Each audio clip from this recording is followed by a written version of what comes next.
time for us to talk health. Now, today on the health segment, we're going to be discussing a very, very, very important topic. Today is World Premature Day, all right, Prematurity Day, and we're going to be discussing premature babies and all that's to do with premature babies. We're going to try and get in as deeply and as quickly as possible. So I've been joined by Dr. Kelvin Owusu, who is our regular medical director here, and he is the medical director of Optimal Care Diagnostics. We also have here Edith Oyubukeri, and she is the co-founder of Little Big Souls. Now, I know I've butchered her name, but she's going to help me out here. And then we also have Vivian Boateng, who is a mother of a child that was born prematurely. So, going to have an interesting conversation. This segment is sponsored by the Farmers Market. The Farmers Market, 100% hygienic and farm fresh. Good morning, ladies and gentlemen. Good morning. Good morning. How are you all doing? Very well. Very fantastic. Now, let me begin with Edith. Edith, you have been advocating for a very long time. Yes. How many years now since you began advocating for Premature preemies? babies. Yes. Well, it all started in 2003 Okay. when I lost a preemie. Okay. So my sister and I co-founded Little Big Souls not very long after, a few months after. The idea was to try and make sure that other people didn't go through what we did, because for us it was an unnecessary loss of life if the necessary resources had been available in the hospital where she was born. Yeah. So we were both living abroad then. So we founded it in England, and the idea was just to send equipment, help with consumables, and with staffing of NICUs, because that was one of our problems, staffing of a NICU. And then the question became, I mean, my sister asked, So what NICU next? is neonatal intensive care unit, Okay. yes. And then we realized, as we were researching, that it was a huge problem across the continent in particular, and that we had no organization that was like a voice for the premature baby in our region. So we collaborated with the March of Dimes in the US, the European Foundation for Newborn, which is a umbrella parent organization for Europe, and the National Preemie Foundation of Australia. So we basically thought we had covered 4 continents. And we came together in 2008 to form what we call the World Prematurity Network, which has now become the Global Alliance for Prematurity, and instigated World Prematurity Day back then. And basically the reason for the collaboration was also not just to be a charity that helped locally, but that we level the playing field, that your location of birth shouldn't necessarily determine your chance of survival as a premature baby. And that's really what it was. So we had best practice, share best practice. We tap into their research, because March of Dimes is a big research organization. Obviously, we don't have that here. So that was the reason for that. So we launched in Abuja, because my sister moved to Abuja then, in 2009. And then we launched in Ghana because I moved to Ghana in 2010. And so we've been going strong since then. Wow, wow. Doctor, Yes. why are babies born prematurely? Well, there are many reasons why a baby could be born prematurely. It could be from the baby's side, it could be from the mother's side, it could also be environmental. And so, for instance, if a mother, I think we discussed high-risk pregnancy some time ago. Yes. If a mother has a prevailing health condition that requires intervention by the medical personnel, it could result in the baby being born preterm. So let's say, for instance, the mother has hypertension, which is very, very, very difficult to control as a result of the pregnancy. At some point, one of the ways of intervening would be to remove the baby. So now, if this need to remove the baby happens before 37 completed weeks, that's considered premature or preterm. You know, and so many reasons, diabetes, or it could be that there's placenta insufficiency. In other words, the placenta is not able to provide enough nourishment for the baby. You know, that could result in a preterm labor and all that. Ill health, malaria can actually trigger labor. Yes. Let's say a road traffic accident could trigger labor. If the baby is having difficulty in what do you call it, heart rate abnormalities, it could necessitate preterm labor. And so there are so many reasons that a child may need to be born prematurely. It could start naturally. It could also be started artificially by the medical team. Okay, all right. Let me come to you, Vivian. Now, you actually gave birth to a baby who's a big girl now. What was prematurely? What was that like? for you? What was the whole period of looking at this baby that didn't look like any baby that you had seen before and all of that? Yeah. Tell us what that felt like, what that looked like. It was scary. I mean, for myself and for my husband. My husband couldn't, he had to stand afar and then look at the baby in the incubator. Wow. Was that your first child? That was my first. Okay. I was expecting twins. And when I visited the hospital, I mean, I was given the news that you're expecting twins, and I was excited. But the doctor, on the second visit, said, but I don't like this kind of twins formation. Maybe the doctor can explain that further, but because they usually don't survive. And I was hurt and angry at the same time. Like, why, for a new, mother, why would you say it like that? At least say it nicely. So I actually left that hospital and then went to a different hospital. And, well, they said they told me the same thing, but at least they said it in a way that, and then tried to find a solution. Yes, and they told me that they put me on bed rest on the 6th month. They said there was discordance in growth, so one baby wasn't getting food. So I had to be in one place. Because I was a ballet teacher and dancer, I was all over the place. And I thought, pregnancy is not a sickness. So I was just living my life. But, then also, it was a struggle because I couldn't eat. I mean, I would throw up everything, that entered my tummy. So I was really, really struggling. So by the 7th month, that's after 1 month in the hospital, they noticed that they couldn't hear one of the heartbeats. So I was sent to do a scan, and then they realized I'd lost one baby in my womb. So I had to be referred to Kolebu. And after 10 days of monitoring, they noticed that they were losing the other baby too. So they had to do an emergency CS. And so I was taken to the theater, and so when baby came up, they showed me the dead baby, and then the living baby who was 900 grams. That's 0.9 kilogram. So and the whole experience was a scary one. I mean, you go in there and these sounds from NICU, and you wash your hands, and you want to.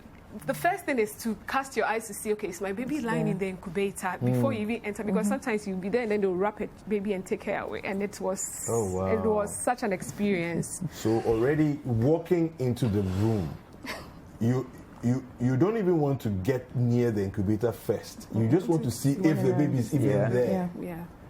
Oh my goodness. And I don't know if we have time to continue. Yeah. Talk to us. So, I started reading, when I went onto the internet, to read all about preemies, and my mom wasn't in Ghana, but she kept encouraging me, Vivian, the most important is that she's breathing. That's it. If she's breathing, she'll survive. And so anytime I go, because I was reading, I was always checking, what is this? And then I became, and the nurses didn't like that. It's like, please, leave us to do our work. I said, please, I'm also a mother. I want to know what is happening, Because all these oxygen masks and things all around, But the support system, we had women in the community. Uncle Bohai's wife, Mrs. White, kept telling me, sing to the baby, rub your hands, and then let me feel that you're there. And when I started doing that, it took the fear away. And then other mothers too, who were also equally scared, also started, imitating the same thing. And that was quite something that helped us through that process. Yeah. Let me come to you, Dr. Kelvin. How ordinary or strange is her experience? Well, but let me start by saying that feeling that you have is not only on the patient side. Even for us, the medics, it's same. I mean, you are closing from work and then you are leaving. You had, this number of patients, the babies in there. So when you're coming back to work, you sometimes you get in there, you want to actually see are my patients, still there, because anything could have happened overnight. I mean, when you do a night duty in the NICU, it's really, really, really, it can be tough. Yeah. I mean, you are trying to keep these babies breathing. I mean, I must say that for the preterm babies, the most difficult thing for them is that because nothing is fully developed, their immune system is not developed, so infection is a big challenge. That's why you have to wash your hand before you even step into the NICU, you know, because they cannot protect themselves, you know. So that's why even touching them, you have to be, you know. So it's very impersonal, unfortunately. But there's nothing we can do about that because their immune system is not available. You see, so that's the problem. Then secondly, their thermoregulation, they cannot regulate their own temperature.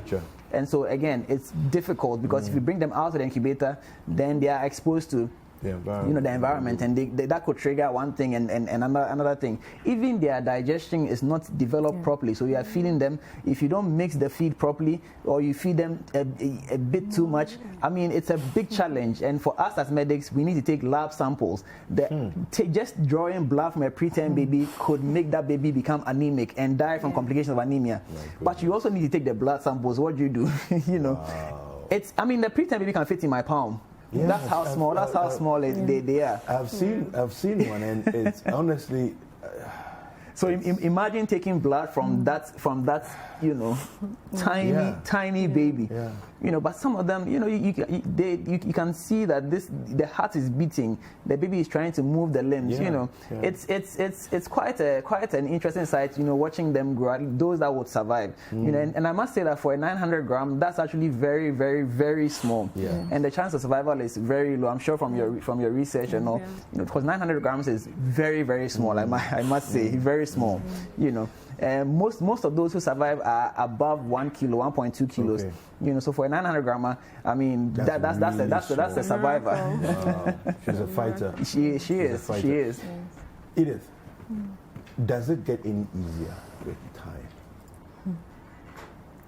You know, when she was talking about her experience, I had goosebumps because I live it every day, because I remember my experience. And you know, when you talk about checking the room before we enter, and the hospital I was at, the women sat, or the mothers sat outside, and every now and then you were expressing milk, and you watched someone who'd lost a baby pack her things and go past you, and your body goes or whatever. And then when it does happen to you, you know what everybody's thinking as you are. You know, it's a horrible thing. It doesn't get easier.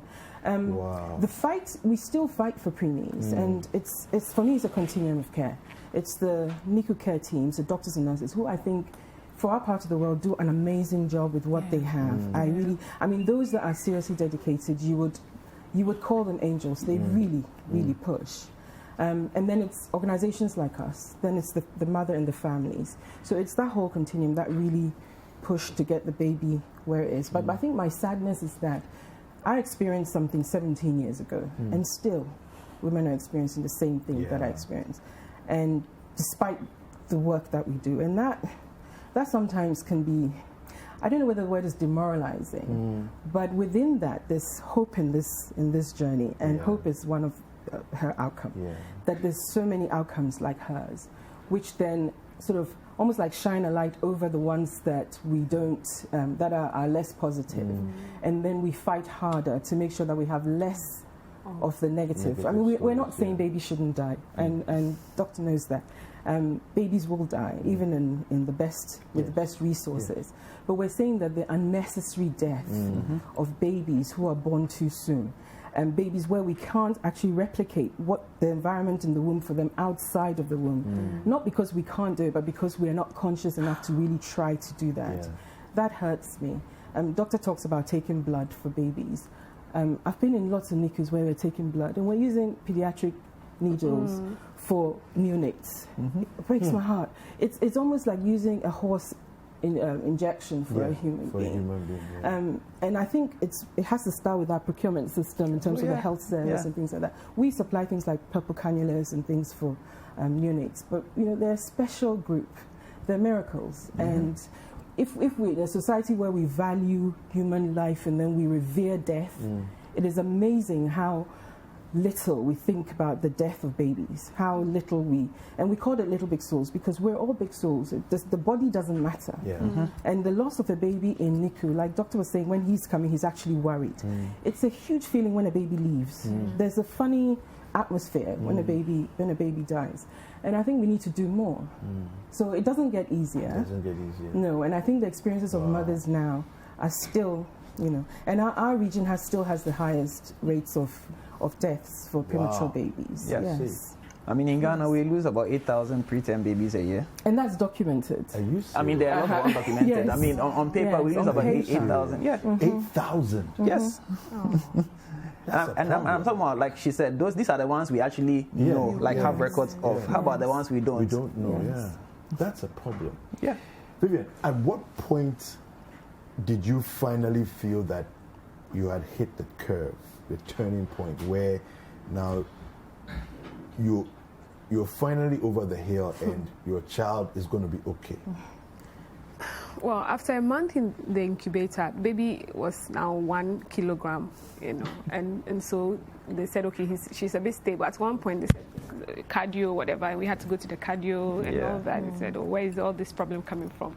But as soon as she became stable, we went into KMC. That's the kangaroo mother care, where you go bare chest and then put the baby there and then wrap, you know. So we were there for another 3 weeks, and the nurses were making sure that, okay, make sure you feed that baby so that she gains weight, else you're not leaving. You know? But, well, thankfully, by the third week, we were at 1.2, and that's when we were discharged. Okay. And that, you know, the work didn't get any easier because, you know, you don't sleep. You're always you're checking, is she okay, and all that. Yeah. And when we had our first immunization, you know, again, infection, I mean, baby couldn't, so we were back in the hospital on admission. But after that was when she turned 1.5. Then we realized, okay, she was getting better. So, yeah. Wow. All right. Well, ladies and gentlemen, we got to wrap it up. But thank you very much for coming on to talk about this today. I think it's such an important topic for us to discuss. We need to do better as a country. We need to do better in all our systems. And this is one that's very dear to my heart. I was joined on this conversation by Dr. Kelvin Owusu, who is the medical director of Optimal Care Diagnostics, and also Edith Oyobukere, and she is the co-founder of Little Big Souls. It's a charitable organization. They've been doing this for a long time now. And then Vivian Boateng, who is a mother of a child who was born prematurely, but now is a big girl. And how old is your daughter now? I was going to ask. She's 8 years. She's 8 now. Fantastic. Hi there. We hope you enjoyed the show. Make sure to subscribe, like, comment, and share with your friends. This is Breakfast Daily on Citi TV. Join the Breakfast Daily team Monday through Fridays from 7:30 a.m. to 10. Join us for breakfast daily, only on Citi TV.